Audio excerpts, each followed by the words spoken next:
ਸਭ ਦੀ ਏ, ਕਿਸੇ ਇੱਕ ਦੀ ਗੱਲ ਨਹੀਂ।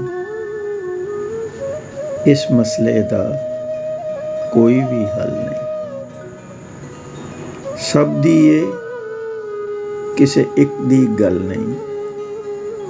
ਇਸ ਮਸਲੇ ਦਾ ਕੋਈ ਵੀ ਹੱਲ ਨਹੀਂ। ਬੇਕਦਰੇ ਸੰਗ ਜਿਸ ਵੀ ਲਾਈਆਂ, ਉਹਨੂੰ ਸੁੱਖ ਦਾ ਸਾਹ ਇੱਕ ਪਲ ਨਹੀਂ। ਸਭ ਦੀ ਏ, ਕਿਸੇ ਇੱਕ ਦੀ ਗੱਲ ਨਹੀਂ। ਇਸ ਮਸਲੇ ਦਾ ਕੋਈ ਵੀ ਹੱਲ ਨਹੀਂ। ਬੇਕਦਰੇ ਸੰਗ ਜਿਸ ਵੀ ਲਾਈਆਂ, ਉਹਨੂੰ ਸੁੱਖ ਦਾ ਸਾਹ ਇੱਕ ਪਲ ਨਹੀਂ। ਉਹਨੂੰ ਸੁੱਖ ਦਾ ਸਾਹ ਇੱਕ ਪਲ ਨਹੀਂ।